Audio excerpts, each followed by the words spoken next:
नमस्कार साथियों। रीट ਪ੍ਰੀਖਿਆ ਦੇ ਲਈ ਕੁਝ ਪ੍ਰੈਕਟਿਸ ਪੇਪਰ ਆਪਣੇ ਚੱਲ ਰਹੇ ਸੀ ਤੇ ਉਸੇ ਸੀਰੀਜ਼ ਦੇ ਅੰਦਰ ਅੱਜ ਫਿਰ ਇੱਕ ਮੈਂ ਪ੍ਰੈਕਟਿਸ ਪੇਪਰ ਲੈ ਕੇ ਹਾਜ਼ਰ ਹੋਇਆ ਹਾਂ। ਇਸ ਪ੍ਰੈਕਟਿਸ ਪੇਪਰ ਦਾ ਸੰਬੰਧ ਪਿਛਲੀਆਂ ਕੁਝ ਪ੍ਰੀਖਿਆਵਾਂ ਦੇ ਅੰਦਰ ਸ਼ਾਮਿਲ ਕੀਤੇ ਗਏ ਪ੍ਰਸ਼ਨ ਨੇ। ਖਾਸ ਤੌਰ ਤੇ ਰਾਜਸਥਾਨ ਸੂਬੇ ਦੀ ਜਿਹੜੀ ਰੀਟ ਪ੍ਰੀਖਿਆ ਹੈ ਇਹਦੇ ਅੰਦਰ ਪੁੱਛੇ ਜਾਣ ਵਾਲਾ ਸਿਲੇਬਸ, ਜਿਸ ਦੇ ਅੰਦਰ ਲੈਂਗੁਏਜ ਫਸਟ ਦੇ ਅੰਦਰ ਤੇ ਸੈਕਿੰਡ ਦੇ ਅੰਦਰ ਦੋ ਡਿਫਾइन करके दोनों के अंदर पैडागोगी तो दूसरा आ जाता है अपने वार्तक तो एक काव्य टोटे तो रिलेटेड पैरा पूछा जाता है। तो इन्होंने प्रश्नों का मिश्रण करते हुए मैं अज एक ओल्ड पेपर लैके हाजिर होए हैं जिसकी प्रैक्टिस करांगे। ये आपकी रीट परीक्षा के अंदर बड़ा ही हैल्पफुल होने वाला है। सो वीडियो को पूरा देखियो तो इस दे अंदर जो क्वेश्चन शामिल किए गए हैं उन्हों का संबंध साडे सिलेबस नाल ही रहेगा। सो इस तो पहले कि अज के इन्होंने प्रश्नों का पर रिवीजन शुरू करिए, चैनल को सबसक्राइब तो वीडियो को शेयर जरूर कर देना। तो आओ साथियों देखते हैं कुछ इंपॉर्टेंट क्वेश्चन जो अपनी रीट परीक्षा के अंदर पूछे जा सकते हैं। तो इस तो इलावा जेकर तुसी PS टैट तो C टैट के लिए भी तैयारी कर रहे हो तो आप दे लिए भी ये इंपॉर्टेंट हो जाते हैं, क्योंकि किते न किते जिहड़े ये प्रश्न ने वो रिपीट भी हो जाते हैं। सो देखते हाँ एक क्वेश्चन अपने को क्वेश्चन आ जाता है, जेकर कोई विद्यार्थी तनावग्रस्त है, तनावग्रस्त तुसी समझते होंगे जिन्होंने आप कह देने भी डिप्रेशन के अंदर है अते पहला ही बोझ हेठा है अते ग्रहण नहीं कर रहा जिन्ना जिन्ना कि उन्होंने उसनू करना चाहिए है। ये हालत उसकी सिखलाई विच रुकावट पाएगी। यानी जिहड़ा स्टूडेंट है वो तनावग्रस्त है तो वो बोझ दे अंदर है, यानी वो मानसिक बोझ महसूस कर रहा है पढ़न दे अंदर। तो ऐसी कंडीशन दे अंदर उहदी जिहड़ी वो हालत है, मानसिक हालत है जिहड़ी, तो उहदी सिखलाई दे अंदर खाली थां रुकावट पाएगी। तो विकल्पों के अंदर आप देख के राइट विकल्प चूज करना है। वो भावात्मक रुकावट पाएगी, शारीरिक रुकावट पाएगी, साइकोमोटर रुकावट पाएगी या कागनिट जिहड़ी रुकावट है वो पाएगी। जो आप पंजाबी भाषा का सिक्ख्या शास्त्र पढ़ते हाँ तो उहदे अंदर क्लासरूम दीयां जिहड़ियां चुनौतियां ने उन्होंने पढ़ाया जाता है तो उस दे अंदर ही अपनियां ये गल्लां आ जांदियां ने। आप इत्थे प्रैक्टिस कर रहे हैं। जेकर तुसीं इदां दे टॉपिक समझना चाहुंदे हो तो चैनल की प्लेलिस्ट के अंदर एक आपनूं ये सारे टॉपिक ने जिहड़े समझाए हुए ने, तकरीबन 35 तो ज़्यादा वो क्लासां ने, तो उत्थे जाके इन्हां तुसीं समझ सकते हो। तो प्रैक्टिस के लिए ये क्लास आपके लिए बड़े ही इंपॉर्टेंट उस तो बाद होंदी है। तो देखो साथियों जिहड़ी आपां इत्थे गल कर रहे हैं कि बच्चा तनाव के अंदर है, यानी मानसिक तनाव के अंदर है, तो ऐसी हालत के अंदर जिहड़ी उहदी पढ़ाई के अंदर रुकावट पाउंदी है वो भावात्मक पाउंदी है। शरीरिक तो किसी अंग के पक्षों होवे तो शरीरिक पैंदी है, पर अंग के पक्षों नहीं है, वो तो दिमागी तौर पर मानसिक, यानी वो मानसिक के कोई भी कारण हो सकते नहीं, मानसिक के अनेकों कारण हो जाते हैं। तो वो भावात्मक रूप के अंदर उसके अंदर रुकावट पैदा होएगी। फिर नैक्सट क्वेश्चन देख लेने हैं आप। पंजाबी भाषा के सिक्ख्या शास्त्र तो जुड़े हुए क्वेश्चन ने। तो दूसरा जिहड़ा क्वेश्चन अपने को आ जाता है, नैक्सट क्वेश्चन है प्रश्न नंबर 128 है। दूजी भाषा विच भाषाई योग्यता आदत के आधार पर होंदी है, इसका अर्थ है, यानी जिहड़ी सैकेंड लैंगुएज है ये अंदर भाषाई योग्यता आदत के आधार पर की होंदी है, इहदा आपां अर्थ दसना है। विकल्प ने अपने को एक देसी बुलारे वालों वरते जाने वाले वाकां का निर्माण, आम वार्तालाप विच वरते जाने वाले वाकां दीयां मुढ़लियां बनतरां नूं याद करना, या फिर ढुकवें वाकां ते शब्दावली नाल वाक बनाउणे, या फिर धुनियां शब्दां वाकंशां ते अर्थां नूं पढ़ाउणा। तो दूजी भाषा की भाषाई योग्यता की आदत के आधार पर आपां किहड़ी गल है जिहड़ी वो कह सकते हैं। मैं ज़्यादा टाइम नहीं लेवांगा, प्रैक्टिस के लिए इंपॉर्टेंट ने। तो देखो इत्थे दूजी भाषा के तौर पर भाषाई योग्यता की आदत जिहड़ी गल ते आधारित होंदी है वो होंदी है ढुकवें वाकां अते शब्दावली नाल वाक बनाउणे। यानी ये गल है जिहड़ी इस गल का अर्थ हो सकती है कि जिहड़ी दूजी भाषा है वो अंदर भाषाई योग्यता की आदत जिहड़ी है वो इस दे आधारित हुंदी है कि वाक जिहड़े ढुकवें वाक ने वो वरते जाण, शब्दावली दे नाल वाक बनाने सिखाए जाण। फिर नैक्सट क्वेश्चन है अपने कोल क्वेश्चन नंबर 129 आ जाता है अपने कोल। हेठ लिखियां टिप्पणियां विचों किहड़ी गल ठीक है। हुण इन्हां दे अंदरों जो राइट विकल्प आ वो आपां दसना है। ये टिप्पणियां दित्तियां होईयां ने ते इन्हां दे अंदरों जो टिप्पणी ठीक रहेगी उसे नूं आपां चुनना है। तां सब तो पहले जिहड़ी अपने कोले आ जांदी है, पहला आप देख लैने आ फार्मैटिक मुलांकन सानू विद्यार्थियों के चंगे औसत ते माड़े ग्रेड का पता लाने च मदद करता है। दूसरा है सारे फार्मैटिक कम्मां दा मकसद मुलांकन करना है। तीसरा विकल्प अपने को आ जाता है फार्मैटिक मुलांकन असरदार होना चाहिए है। तो चौथा है फिर पाठ पढ़ाने दौरान अते उपरंत लागू होना चाहिए है। तो नैक्सट है सारे समैटिक टैसटां का मकसद अध्यापन ते सिक्ख्या का सुधार करना है। तो इस दे अंदर ठीक विकल्प की हो जाएगा। तो इसका जिहड़ा राइट ऑप्शन है साथियों वो अपने कोले हो जाएगा कि फार्मैटिक मुलांकन असरदार होना चाहिए है। फिर पाठ पढ़ाने दौरान यानी जो बाद के अंदर पाठ पढ़ाया जाता है तो अते उपरंत लागू होना चाहिए है। यानी पाठ पढ़ाने के दौरान तो वह जी गल है फार्मैटिक मूल्यांकन के असर वाली गल है तो इसनूं लागू भी होना चाहिए है। सो ये विकल्प अपने कोले राइट ऑप्शन हो जाएगा। देखो ये सारे टॉपिक जेकर तुसीं समझने चाहुंदे हो तो चैनल की प्लेलिस्ट के अंदर वीडियो अवेलेबल ने, उत्थे जाके वो वीडियो देखना तुसीं आपनूं ये सारे वीडियो ने जिहड़े समझ आ जाएंगे। क्योंकि जेकर तुसीं इसनूं समझोगे फिर ही जाके किते इस दे आंसर दे सकते हो। फिर आपां नैक्सट क्वेश्चन देखते हाँ। अगला प्रश्न है विद्यार्थियों नूं अपने विचार ठीक ढंग नाल प्रगटाउण, उन्हां उपर कीतियां टिप्पणियां नूं समझाउण अते उन्हां वल्लों पढ़े पाठां दा विश्लेषण करन नूं संभव बनाउण वास्ते एक लक्षित भाषा विच खाली थां की लोड़ पैंदी है। देखो प्रश्न जेकर समझ नहीं आवे तो इसनूं 2 बार जरूर सुन लिया जाए तो बाद के अंदर मैं आपनूं इसकी PDF है जी वो टैलीग्राम चैनल के उपर अवेलेबल करवा देंगा, जिथे आपकी प्रैक्टिस दोबारा तो इन्हां प्रश्नों नूं समझ के करने के अंदर हैल्पफुल होएगी। हुण विकल्प देख लैने आपां व्याकरणक नियमां नूं याद कराउणा, संरचनावां अते उन्हां दी वरतों नूं समझना, व्यापक शब्दावली ते चौथा विकल्प है माँ बोली की वरतों नूं रुलाउणा। देखो माँ बोली की वरतों नूं रुलाउणा ये तो आप सबनों पता ही होएगा कि ये विकल्प तो हो ही नहीं सकता। तो इस दे अंदरों ठीक विकल्प की है तो ठीक जिहड़ा विकल्प अपने कोल आ जाता है वो है कि संरचनावां अते उन्हां दी वरतों नूं समझना। प्रश्न की सी विद्यार्थियों नूं अपने विचार ठीक ढंग नाल प्रगटाउणे यानी बच्चों के जिहड़ी सोच समझ है उसनूं पेश करना, उन्हां उपर कीतियां गईयां टिप्पणियां नूं समझाउणा ते उन्हां वल्लों पढ़े पाठां दा विश्लेषण करन नूं संभव बनाउण वास्ते एक लक्षित भाषा विच संरचनावां अते उन्हां दी वरतों नूं समझण दी लोड़ हुंदी है। तो दूसरा विकल्प है जिहड़ा अपने कोल राइट ऑप्शन हो जाएगा। फिर नैक्सट क्वेश्चन अपने कोल आ जाता है। अगला प्रश्न है जिहड़ा प्रश्न नंबर 31 है अपने को हेठां दित्ती क्रिया नूं उस हेठां दित्ते संकल्पां विचों किहड़ी सब तो वध ढुकवें संकल्प राहीं परिभाषित किया जा सकता है।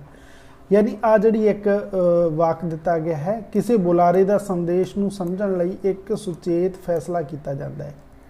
आ जिहड़ी गल है इत्थे कही गई है इस दे अंदर जिहड़ी क्रिया है उसनूं जिहड़े विकल्प दिते गए ने उन्हां चों सब तो वधिया विकल्प है किहड़ा है जिहड़ा इस वाक नूं परिभाषित कर रहा है। गलबात करन दी योग्यता, पैसिव लिसनिंग आप कह सकते हैं, एक्टिव लिसनिंग कह सकते हैं या फिर सुचेत पहुँच कह सकते हैं। तो इसनूं की कहांगे वधिया परिभाषा इस दे लई किहड़ी आप कह सकते हैं।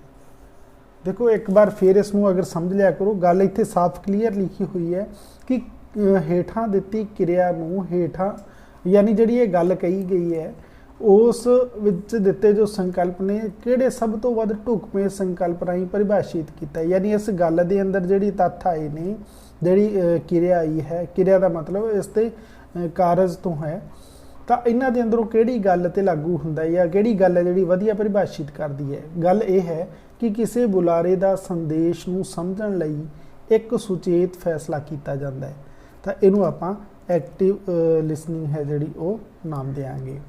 तीसरा जिहड़ा विकल्प है वो अपने कोले राइट ऑप्शन हो जाएगा। नेक्स्ट क्वेश्चन है प्रश्न नंबर 32 आ जाता है अपने को।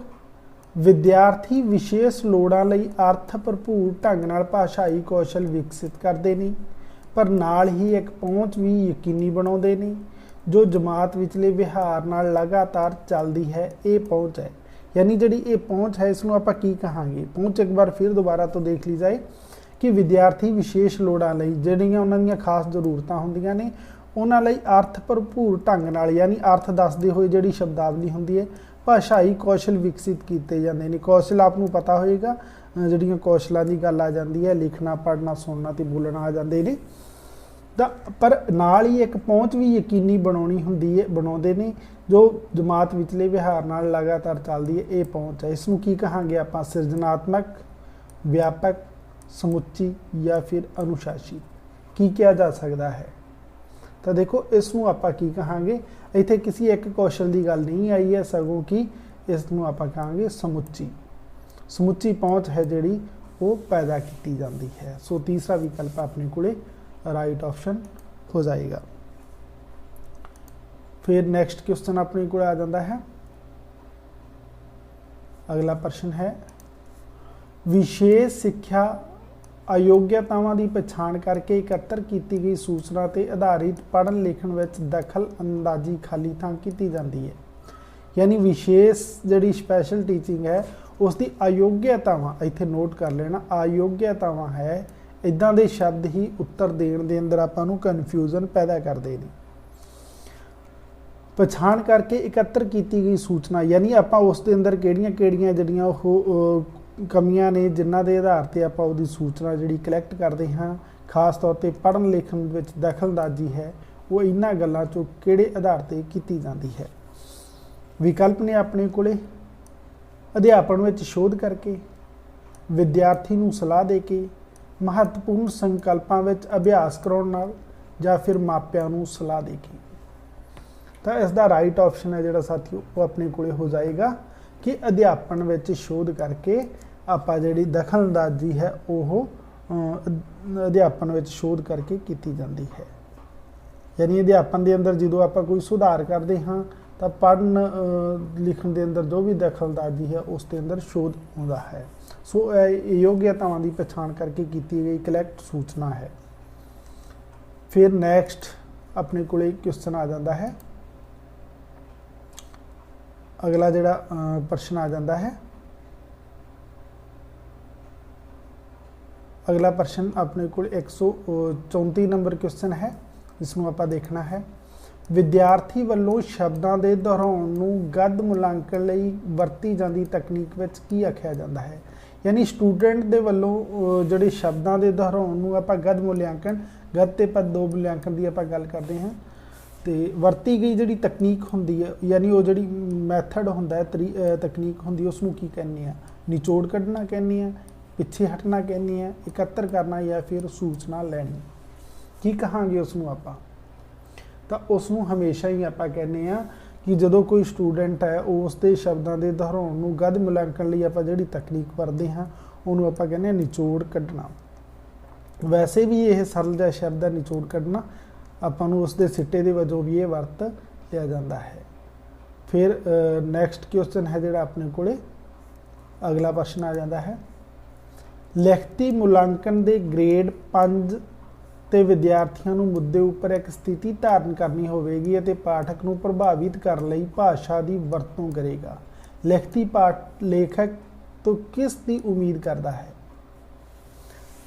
यानी जिहड़ा लिखती मूल्यांकन है, मूल्यांकन नूं आपां पढ़दे हाँ, लिखती मूल्यांकन के ग्रेड 5 है, इत्थे 5 दे गल की गई जिहड़े स्टूडेंट ने ਮੁੱਦੇ ਉੱਪਰ ਇੱਕ ਸਥਿਤੀ ਧਾਰਨ ਕਰਨੀ ਹੋਵੇਗੀ ਅਤੇ ਪਾਠਕ ਨੂੰ ਪ੍ਰਭਾਵਿਤ ਕਰਨ ਲਈ ਭਾਸ਼ਾ ਦੀ ਵਰਤੋਂ ਕਰੇਗਾ। ਲਿਖਤੀ ਪਾਠ ਲੇਖਕ ਤੋਂ ਕਿਸ ਗੱਲ ਦੀ ਜਿਹੜੀ ਉਮੀਦ ਕਰ ਰਿਹਾ ਹੈ ਜਾਂ ਫਿਰ ਕਰੂਗਾ? ਇੱਕ ਸੰਤੁਸ਼ਟੀਜਨਕ ਨਜ਼ਰੀਆ ਪੇਸ਼ ਕਰਨ ਦੀ, ਜਾਂ ਫਿਰ ਸਿਧਾਂਤਮਕ ਨਿਚੋੜ ਪੇਸ਼ ਕਰਨ ਦੀ, ਇੱਕ ਗਲਪੀ ਲਿਖਤ ਪੇਸ਼ ਕਰਨ ਦੀ, ਜਾਂ ਫਿਰ ਇੱਕ ਵੇਰਵੇ ਸਾਹਿਤ ਰਿਪੋਰਟ ਪੇਸ਼ ਕਰਨ ਦੀ। ਤਾਂ ਇਸ ਦਾ ਰਾਈਟ ਆਪਸ਼ਨ ਹੈ ਜਿਹੜਾ ਉਹ ਆਪਣੇ ਕੋਲੇ ਹੋ ਜਾਏਗਾ ਇੱਕ ਸੰਤੁਸ਼ਟੀਜਨਕ ਜਿਹੜਾ ਨਜ਼ਰੀਆ ਹੈ ਉਹ ਪੇਸ਼ ਕਰਨ ਦੀ। ਤਾਂ ਇਹ ਕੁਝ ਕੁਐਸਚਨ ਸੀ ਜਿਹੜੇ ਉਹ ਪੰਜਾਬੀ ਭਾਸ਼ਾ ਦੇ ਸਿੱਖਿਆ ਸ਼ਾਸਤਰ ਦੇ ਅੰਦਰੋਂ ਲਏ ਗਏ ਸੀ, ਤੇ ਹੁਣ ਆਪਾਂ ਇੱਕ ਪੈਰਾ ਦੇਖਣਾ ਹੈ। ਉਸ ਪੈਰੇ ਨੂੰ ਪੜ੍ਹ ਕੇ ਬਾਅਦ ਦੇ ਅੰਦਰ ਇਸ ਪੈਰੇ ਤੋਂ ਜੁੜੇ ਹੋਏ ਪ੍ਰਸ਼ਨਾਂ ਦੇ ਉੱਤਰ ਦੇਣੇ ਨੇ। ਖਾਸ ਤੌਰ ਤੇ ਜਿਹੜੀ ਲੈਂਗੁਏਜ ਹੈ ਉਸ ਦੇ ਅੰਦਰ ਇੱਕ ਦੇ ਅੰਦਰ ਦੋ ਪੈਰੇ ਵਾਰਤਕ ਪੁੱਛੇ ਜਾਂਦੇ ਨੇ, ਇੱਕ ਦੇ ਅੰਦਰ ਇੱਕ ਵਾਰਤਕ ਪੈਰਾ ਤੇ ਇੱਕ ਕਾਵੀ ਪੈਰਾ ਯਾਨੀ ਕਾਵੀ ਟੋਟਾ ਪੁੱਛਿਆ ਜਾਂਦਾ ਹੈ। ਤਾਂ ਇਹ ਵਾਰਤਕ ਜਿਹੜਾ ਟੋਟਾ ਹੈ ਇਹ ਦੇਖਾਂਗੇ। ਪੰਜਾਬ ਦੀ ਜ਼ਿੰਦਗੀ ਪੇਂਡੂ ਜ਼ਿੰਦਗੀ ਹੈ ਤੇ ਸਾਡੀ ਰਹਿਣੀ ਬਹਿਣੀ ਤੇ ਭਾਈਚਾਰਕ ਹਾਲਤ ਇਸ ਕਿਸਮ ਦੀ ਹੈ ਕਿ ਮਰਦਾਂ ਤੇ ਤ੍ਰਿਮਤਾਂ ਦਾ ਬਹੁਤ ਸਾਰਾ ਸਮਾਂ ਖੇਤਾਂ ਵਿੱਚ ਜਾਂ ਘਰਾਂ ਵਿੱਚ ਜਾਂ ਪਿੰਡ ਦੀ ਕਿਸੇ ਬਾਰ-ਬਾਰ ਨੁਕਰੇ ਜਿੱਥੇ ਪਾਣੀ ਦਾ ਛੰਭ ਹੋਵੇ ਤੇ ਪਿੱਪਲ ਬਰੂਟਿਆਂ ਦੀ ਸੰਘਣੀ ਛਾਂ ਹੋਵੇ ਉੱਥੇ ਲੰਘਦਾ ਹੈ। ਗਲੀਆਂ ਵਿੱਚ ਫਿਰਦੇ ਨੇ ਮੰਗਤੇ ਫਕੀਰ ਮਾਣੇ ਬਾਲ ਜਾਂ ਕਿਤੇ ਕਿਤੇ ਦਿਨ ਦਿਹਾੜੇ ਵਿਆਹ ਤਿਉਹਾਰ ਵੇਲੇ। ਇਹ ਇੱਕ ਵਾਰਤਕ ਪੈਰਾ ਹੈ ਜਿਹੜੇ ਇੱਕ ਗ੍ਰਾਮੀਣ ਪਰਿਵੇਸ਼ ਨੂੰ ਦਿਖਾ ਰਿਹਾ ਹੈ। ਕੁੜੀਆਂ ਕੱਤਦੀਆਂ ਯਾਨੀ ਕਿਤੇ ਕਿਤੇ ਜਿਹੜੇ ਦ੍ਰਿਸ਼ ਦੇਖਣ ਨੂੰ ਆਪਾਂ ਨੂੰ ਮਿਲਦੇ ਨੇ। ਇਸ ਕਰਕੇ ਪੰਜਾਬ ਦੇ ਗੀਤ ਬਹੁਤੇ ਕਰਕੇ ਜਾਂ ਖੇਤਾਂ ਵਿੱਚ ਗਾਏ ਜਾਂਦੇ ਨੇ ਤੇ ਜਾਂ ਘਰਾਂ ਦੇ ਅੰਦਰ। ਹੁਣ ਅਸੀਂ ਪਾਠਕ ਦੀ ਵਾਕਫੀ ਸਿਰਫ ਉਹਨਾਂ ਗੀਤਾਂ ਨਾਲ ਹੀ ਕਰਵਾਉਂਦੇ ਹਾਂ ਜਿਹੜੇ ਕਿ ਪੰਜਾਬੀ ਹਿਰਦੇ ਵਿੱਚੋਂ ਨਿਕਲ ਕੇ ਗਲੀਆਂ ਵਿੱਚ ਗਾਏ ਜਾਂਦੇ ਹਨ। ਪਰ ਗਲੀਆਂ ਵਿੱਚ ਗਾਏ ਜਾਣ ਵਾਲੇ ਗੀਤਾਂ ਦਾ ਦਾਇਰਾ ਇਤਨਾ ਤੰਗ ਹੈ ਕਿ ਉਹਨਾਂ ਤੋਂ ਪੰਜਾਬੀ ਗੀਤਾਂ ਦੀ ਮਿੱਠਤ, ਵਿਸ਼ਾਲਤਾ ਤੇ ਡੂੰਘਾਈ ਦਾ ਅਨੁਮਾਨ ਲਾਉਣਾ ਬਹੁਤ ਵੱਡੀ ਭੁੱਲ ਹੋਵੇਗੀ। ਤਾਂ ਇਹ ਇੱਕ ਵਾਰਤਕ ਪੈਰਾ ਹੈ। ਇਸ ਵਾਰਤਕ ਪੈਰੇ ਦੇ ਅੰਦਰ ਜਿਹੜੇ ਗੱਲਾਂ ਲਈਆਂ ਗਈਆਂ ਨੇ ਇਸ ਤੋਂ ਸੰਬੰਧਿਤ ਹੀ ਅੱਗੇ ਪ੍ਰਸ਼ਨ ਆਪਣੇ ਤੋਂ ਪੁੱਛੇ ਗਏ ਨੇ ਜਿਨ੍ਹਾਂ ਦੇ ਆਪਾਂ ਆਨਸਰ ਦੇਣੇ ਨੇ। ਸੋ ਵਾਰਤਕ ਪੈਰੇ ਨੂੰ ਪੜ੍ਹਨ ਦਾ ਜਿਹੜਾ ਵਧੀਆ ਤਰੀਕਾ ਉਹ ਇਹ ਹੈ ਕਿ ਤੁਸੀਂ ਪੜ੍ਹਦੇ ਸਮੇਂ ਜੋ ਗੱਲਾਂ ਸਮਝ ਨਹੀਂ ਆ ਰਹੀਆਂ ਉਹਨਾਂ ਨੂੰ ਤੁਸੀਂ ਅੰਡਰਲਾਈਨ ਕਰ ਲਓ, ਉਹਨਾਂ ਸ਼ਬਦਾਂ ਨੂੰ ਲਕੀਰ ਲਓ, ਬਾਅਦ ਦੇ ਅੰਦਰ ਦੁਬਾਰਾ ਤੋਂ ਦੇਖੋ। ਤੇ ਜੇਕਰ ਤੁਸੀਂ ਇਸ ਪੈਰੇ ਨੂੰ ਨਹੀਂ ਸਮਝਦੇ ਆਇਆ ਤਾਂ ਬੈਕ ਕਰਕੇ ਤੁਸੀਂ ਦੁਬਾਰਾ ਇਸ ਨੂੰ ਜ਼ਰੂਰ ਸੁਣਨਾ, ਫਿਰ ਇਹਦੇ ਪ੍ਰਸ਼ਨ ਨੇ ਉਹਨਾਂ ਦੇ ਉੱਤਰ ਦੇਣਾ। ਇਸ ਪੈਰੇ ਅਨੁਸਾਰ ਪੇਂਡੂ ਲੋਕ ਕਿੱਥੇ ਕੰਮ ਕਰਦੇ ਨੇ? ਬਿਲਕੁਲ ਸਰਲ ਦਾ ਉੱਪਰ ਗੱਲ ਵੀ ਆਈ ਹੈ ਕਿ ਪੇਂਡੂ ਲੋਕ ਕਿੱਥੇ ਕੰਮ ਕਰਦੇ ਨੇ। ਗਲੀ ਮੁਹੱਲਿਆਂ ਵਿੱਚ, ਫੈਕਟਰੀਆਂ ਵਿੱਚ, ਖੇਤਾਂ ਜਾਂ ਘਰਾਂ ਵਿੱਚ ਜਾਂ ਫਿਰ ਸ਼ਹਿਰਾਂ ਵਿੱਚ। ਪੇਂਡੂ ਲੋਕ ਕਿੱਥੇ ਕੰਮ ਕਰਦੇ ਨੇ? ਬਿਲਕੁਲ ਸਾਫ਼ ਤੇ ਕਲੀਅਰ ਇਹ ਗੱਲ ਲਿਖੀ ਹੋਈ ਹੈ। ਜਦੋਂ ਆਪਾਂ ਵਾਰਤਕ ਪੈਰੇ ਦੇ ਉੱਪਰ ਜਾਂਦੇ ਹਾਂ, ਮੈਂ ਦੁਬਾਰਾ ਤੋਂ ਵਾਪਿਸ ਲੈ ਕੇ ਜਾਣਾ ਹਾਂ ਆਪ ਨੂੰ। ਪੇਂਡੂ ਲੋਕ ਨੇ ਜਿਹੜੇ ਉਹ ਕਿੱਥੇ ਕੰਮ ਕਰਦੇ ਨੇ, ਇੱਥੇ ਗੱਲ ਲਿਖੀ ਹੋਏਗੀ। ਪੰਜਾਬ ਦੀ ਪੇਂਡੂ ਜ਼ਿੰਦਗੀ ਹੈ ਜਿਹੜੀ ਉਸ ਨੂੰ ਪੇਸ਼ ਕੀਤਾ ਗਿਆ ਤੇ ਸਾਡੀ ਰਹਿਣੀ ਬਹਿਣੀ ਤੇ ਭਾਈਚਾਰਕ ਸਾਂਝ ਨੂੰ ਪੇਸ਼ ਕੀਤਾ ਗਿਆ। ਦੇਖੋ ਇਹ ਜਿਹੜੇ ਪੇਂਡੂ ਲੋਕ ਨੇ ਖਾਸ ਤੌਰ ਤੇ ਮਰਦਾਂ ਤੇ ਔਰਤਾਂ ਜਿਹੜੀਆਂ ਕੰਮ ਕਰਦੀਆਂ ਨੇ ਆਪਣਾ ਜ਼ਿਆਦਾ ਸਮਾਂ ਹੈ, ਬਹੁਤਾ ਸਮਾਂ ਜਿਹੜਾ ਕਿੱਥੇ ਬਿਤਾਉਂਦੇ ਨੇ? ਖੇਤਾਂ ਵਿੱਚ, ਘਰਾਂ ਵਿੱਚ, ਪਿੰਡ ਦੇ ਬਾਹਰ ਵਾਰ ਨੁੱਕਰ ਦੀ ਪਾਣੀ ਦਾ ਛੰਭ ਜਿੱਥੇ ਔਰਤਾਂ ਪੁਰਾਣੇ ਜ਼ਮਾਨੇ ਦੇ ਅੰਦਰ ਪਾਣੀ ਭਰਨ ਜਾਂਦੀਆਂ ਸਨ, ਪਿੱਪਲ ਬਰੂਟਿਆਂ ਦੀ ਸੰਘਣੀ ਛਾਂ ਹੇਠਾਂ। ਤਾਂ ਇਹਨਾਂ ਦਾ ਜ਼ਿਆਦਾ ਵਕਤ ਹੈ ਜਿਹੜਾ ਕਿੱਥੇ ਬੀਤ ਰਿਹਾ ਆਪ ਨੂੰ ਪਤਾ ਚੱਲ ਗਿਆ ਹੋਵੇਗਾ, ਕੋਈ ਮੁਸ਼ਕਿਲ ਨਹੀਂ ਹੈ। ਤਾਂ ਜ਼ਿਆਦਾ ਜਿਹੜਾ ਟਾਈਮ ਹੈ ਪੇਂਡੂ ਲੋਕਾਂ ਦਾ ਉਹ ਜਾਂ ਤਾਂ ਖੇਤਾਂ ਦੇ ਅੰਦਰ ਨਿਕਲ ਰਿਹਾ ਹੈ ਜਾਂ ਫਿਰ ਘਰਾਂ ਦੇ ਅੰਦਰ ਬੀਤ ਰਿਹਾ ਹੈ। ਸ਼ਹਿਰਾਂ ਦੇ ਅੰਦਰ ਹੈ ਹੀ ਨਹੀਂ, ਫੈਕਟਰੀਆਂ ਦੇ ਅੰਦਰ ਹੈ ਹੀ ਨਹੀਂ, ਮੁਹੱਲਿਆਂ ਦੇ ਅੰਦਰ ਹੈ ਹੀ ਨਹੀਂ। ਤਾਂ ਰਾਈਟ ਵਿਕਲਪ ਹੈ ਜਿਹੜਾ ਉਹ ਤੀਸਰਾ ਆਨਸਰ ਹੋ ਜਾਏਗਾ। ਫਿਰ ਨੈਕਸਟ ਕੁਐਸਚਨ ਦੇਖਦੇ ਹਾਂ। ਪੇਂਡੂ ਰਹਿਣੀ ਬਹਿਣੀ ਨਾਲ ਜੁੜਿਆ ਹੋਇਆ ਪੈਰਾ ਲਿਆ ਗਿਆ ਹੈ, ਪੇਂਡੂ ਜੀਵਨ ਜਾਚ ਨਾਲ ਜੁੜਿਆ ਹੋਇਆ। ਗਲੀਆਂ ਵਿੱਚ ਕਿਹੋ ਜਿਹੇ ਗੀਤ ਗਾਏ ਜਾਂਦੇ ਨੇ? ਉੱਪਰ ਆਪਾਂ ਪੜ੍ਹ ਕੇ ਆਏ ਹਾਂ। ਰੈਪ ਵਾਲੇ, ਪੱਛਮੀ ਧੁਨਾਂ ਵਾਲੇ, ਪੌਪ ਗੀਤ ਜਾਂ ਧੁਰ ਅੰਦਰੋਂ ਨਿਕਲਣ ਵਾਲੇ। ਬਹੁਤ ਹੀ ਸਰਲ ਤੇ ਸੌਖਾ ਜਿਹਾ ਹੈ। ਗਲੀਆਂ ਵਿੱਚ ਕਿਹੋ ਜਿਹੇ ਗੀਤ ਗਾਏ ਜਾਂਦੇ ਨੇ? ਇੱਕ ਵਾਰ ਦੁਬਾਰਾ ਤੋਂ ਮੈਂ ਉਸ ਪੈਰੇ ਦੇ ਵੱਲ ਫਿਰ ਆਪ ਨੂੰ ਲੈ ਜਾਣਾ ਹਾਂ। ਤਾਂ ਦੇਖੋ ਇੱਥੇ ਸਾਫ਼ ਲਿਖਿਆ ਹੋਇਆ ਹੈ ਗੀਤਾਂ ਦੇ ਬਾਰੇ। कि ਹੁਣ ਅਸੀਂ ਪਾਠਕਾਂ ਦੀ ਵਾਕ ਵੀ ਸਿਰਫ ਉਹਨਾਂ ਗੀਤਾਂ ਨਾਲ ਹੀ ਕਰਵਾਵਾਂਗੇ ਜਿਹੜੇ ਕਿ ਪੰਜਾਬੀ ਹਿਰਦੇ ਵਿੱਚੋਂ ਨਿਕਲ ਕੇ ਗਲੀਆਂ ਵਿੱਚ ਗਾਏ ਜਾਂਦੇ। ਕਿੱਥੋਂ ਨਿਕਲਦੇ ਨੇ? ਪੰਜਾਬੀਆਂ ਦੇ ਹਿਰਦੇ ਦੇ ਅੰਦਰੋਂ, ਤੇ ਗਲੀਆਂ 'ਚ ਲੋਕ ਗਾਉਂਦੇ ਹੋਏ ਇਸ ਨੂੰ ਵਿਚਰਦੇ ਨੇ। ਤਾਂ ਇਸ ਦਾ ਰਾਈਟ ਆਪਸ਼ਨ ਕੀ ਹੋ ਜਾਏਗਾ? ਇਸ ਦਾ ਜਿਹੜਾ ਰਾਈਟ ਆਪਸ਼ਨ ਆਪਣੇ ਕੋਲੇ ਉਹ ਹੋ ਜਾਏਗਾ ਧੁਰ ਅੰਦਰੋਂ ਨਿਕਲਣ ਵਾਲੇ ਗੀਤ। ਤਾਂ ਫੋਰਥ ਜਿਹੜਾ ਵਿਕਲਪ ਹੈ ਉਹ ਆਪਣਾ ਸਹੀ ਆਨਸਰ ਹੋ ਜਾਏਗਾ। फिर नैक्सट क्वेश्चन है जोड़ा आप उसनों देख लेने हाँ। उपरोक्त पैरे विच वरते गए शब्द त्रिमता तो की भाव है? त्रिमता आपको पता होना चाहिए। त्रिमता कोई मुश्किल नहीं है। औरतां, गभरू, तियां या फिर भूत प्रेत। फिर तो एक बार मैं जोड़ा त्रिमता शब्द है उस दे वाल लै जाना हाँ। आपनों पैरे के अंदर जोड़ा वरत्या गया है, इस पैरे के अंदर आपनों त्रिमता शब्द मिलेगा ਜਿਹੜਾ कि साडी पेंडू जीवन जाच ਨੂੰ ਦੱਸਦਾ है। जिवें कि भाईचारक हालत इस किस्म की है कि मर्दां ते त्रिमतां दा बहुत सारा समा खेतां विच या घरां विच। देखो हुण मर्दां ये तो साफ ही पता चल रहा पुरुष दे लई है, तो त्रिमता किहदे लई हो गया? औरतां दे लई हो गया। तो कोई मुश्किल नहीं है। जदों तुसीं थोड़ा जिहा गौर नाल पढ़ोगे तो समझोगे तो ये गल्लां बड़े नॉर्मल तरीके नाल ही समझ दे अंदर आ जांदियां ने। तो इसका राइट ऑप्शन है जिहड़ा की हो जाएगा? औरतां हो जाएगा। तो 38 का किहड़ा विकल्प ठीक है? 1 नंबर ठीक हो जाएगा। फिर आप नैक्सट क्वेश्चन देखना है। अगला जिहड़ा प्रश्न अपने को आ जाता है वो है कि हेठ लिखिया विचों समास चुनो। देखो यह प्रश्न सी जिहड़े पैरे दे अंदरों सीधे अर्थ पूछे जा रहे सी, पर इत्थे हुण व्याकरणिक दृष्टिकोण तो रिलेटेड भी प्रश्न पूछे जाने ने, तो थोनों इस बार व्याकरणिक नज़रिए तो ही क्वेश्चन पूछे जाने ने। इदां दे सीधे उत्तर वाले क्वेश्चन आने की कोई संभावना नहीं है। समास दसना है। पंजाबी गीत, दिन दिहाड़े, वड्डी भुल, इस किस्म। तो इन्हां दे अंदरों जिहड़ा समास है वो किहड़ा है? किहड़ा समास हो जाएगा? तो वो देखो पंजाबी गीत नहीं है, वड्डी भुल भी नहीं है, इस किस्म नहीं है। सो दिन दिहाड़े। देखो समासी शब्द ऐसे होंगे ने कि वो शब्द दोवें ही अलग अलग होंदे हुए भी वो इकट्ठे पढ़े जाते हैं, उचारे जाते हैं। उन्होंने ऊपर लाइन लगा के ना जोड़ के सगों की विचाले एक लाइन लगा के जोड़िया जाता है। पंजाबी अलग है, गीत अलग है, वड्डी अलग है, भुल अलग है, इस अलग है, किस्म अलग है। जदों कि दिन दिहाड़े, दिहाड़ी का मतलब भी दिन है, दिन का मतलब दिन। तो ये समासी शब्द कहेंगे दिन दिहाड़े। तो इदां दे शब्द नूं एक लकीर दे राहीं जोड़िया जाता है। बाकी आपनूं ज़्यादा जानकारी है जी पूरे समास की जी जानकारी है चैनल की प्लेलिस्ट के अंदर पंजाबी व्याकरण समझाई हुई है। इत्थे पूरी जानकारी दी हुई है, उत्थे जाके समझ लेना समास की होंदे ने, आपनूं पता चल जाएगा। तो इसका राइट ऑप्शन है जिहड़ा वो किहड़ा हो जाएगा? दिन दिहाड़े हो जाएगा। फिर आप नैक्सट क्वेश्चन देखांगे। अगला प्रश्न है जिहड़ा 140 नंबर आ जाएगा अपने को। उपरोक्त पैरे विचले शब्द दायरा दा समानार्थक शब्द चुनो। समान अर्थक यानी अर्थ सेम आना चाहिए, शब्द चाहे चेंज हो जाए।